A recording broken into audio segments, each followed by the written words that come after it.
Hey folks, I'm Craig Rubzinski. I've been working in lacrosse for nearly 20 years, 13 with Aero Express Sports, the Rochester Nighthawks, and the Hamilton Nationals. Now this series is not going to take a look at the Rochester Nighthawks' chance to win 3 straight championships. Instead, what it is going to do is take a look at a professional sports organization that has a very unique mission, living a good and healthy lifestyle. We'll take a look at players and staff in ways that you've never seen before.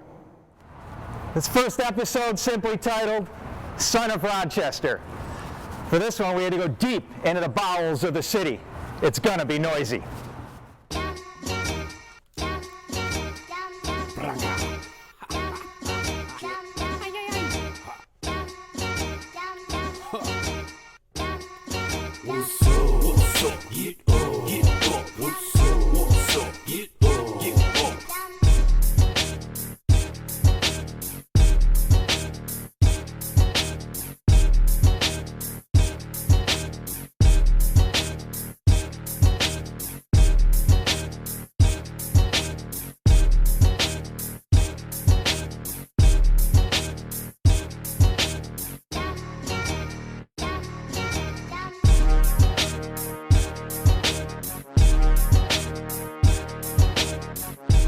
Alright, let's take a drive.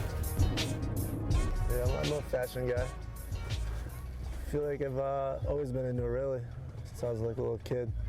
Just trying to get stuff to match and get new stuff. Just to drag my mom to the store, make her buy me stuff. So definitely lucky in that sense. But born and raised, yeah. It's a great city. You know, it's I like it because it's a small town.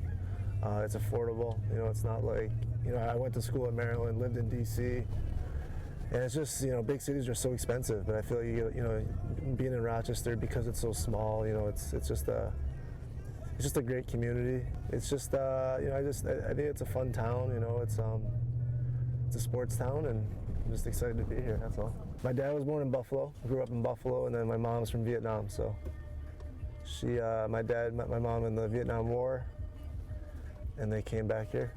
Lived in Philadelphia. My dad went to medical school, and he got a job here. So that's why they relocated here. He's a retired physician, retired doctor, so he works at my mom's restaurant now, helping out, getting in her way. For middle school and high school, my parents bought a house here, so I can go to this high school. This is the house they bought. So my dad, this is all, you know, he was really into sports. You know, he wanted me to be the best player I could be, so I played basketball and lacrosse. And there was a backyard, obviously, but he cleared it, put concrete down, put a basketball hoop in the backyard, and there was a basketball court in the back there. And then you see the garage, there's no garage door. He turned that into a weight room. So I could, you know, work out, play lacrosse, and shoot hoops all the time. So it was a good home base, and it was perfect for, you know, practicing every day. The one thing my parents have done is they've given me every possible avenue and, you know, chance to succeed, and, you know, that's why I always say that, you know, my dad especially is my biggest hero in sports. You know, he's done so much for me. So I mean, this is just one example of, you know, something that he did to kind of, you know, give me those chances to succeed. So this is the high school. And then the other reason why they kind of liked that house, I could walk to school every day. It's, you know, less than a block away. So I used to walk to school every day with my stick and mess around, and this is just perfect.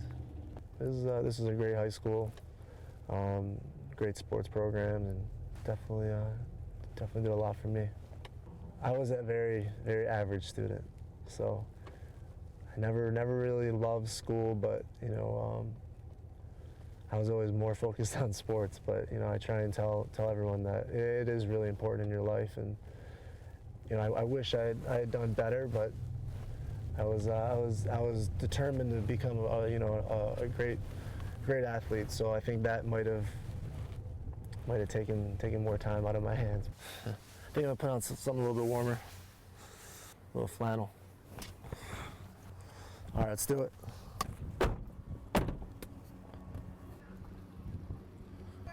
How you doing? Good to see you. Do you see your plaque hanging up? No. Go walk in, go like the pool I there. haven't been inside. Why don't you go in? I will. I'm gonna walk there. Let's go see the plaque. Let's go check it out.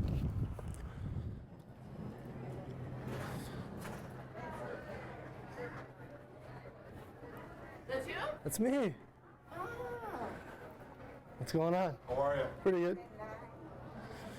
So this is when I remember this. This is when I made Team USA and did a plaque for me. So that's cool.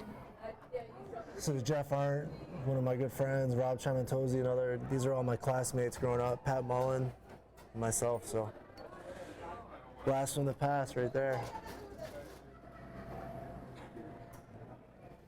Those are the days.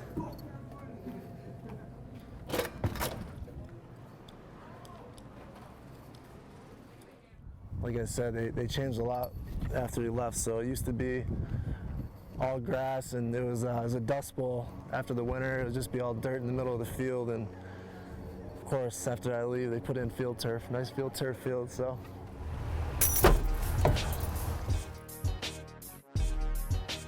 This is a Frank Lloyd Wright house, a famous house right here. The guy that owns TSE, that built TSE, where we practice. He lives in there. So this house coming up is George Eastman house, the guy that built Kodak. What's going on there, Sim?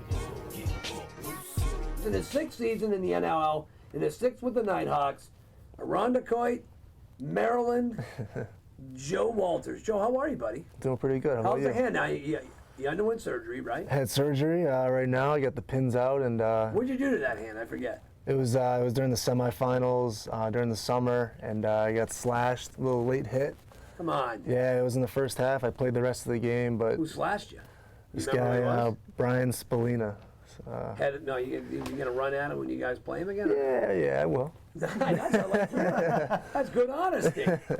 Joe is labeled as a great player, great kid. He's done everything great and well since his days in Irondequoit, Maryland, and of course now here with the Rochester Nighthawks. You get down to Maryland much? You go down there and visit your old stomping grounds? You know, I haven't, just because we have games every weekend, and they play.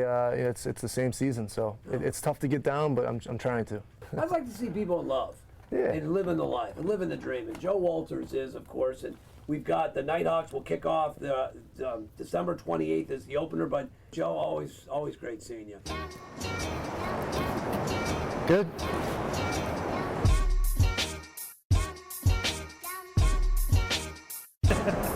Careful.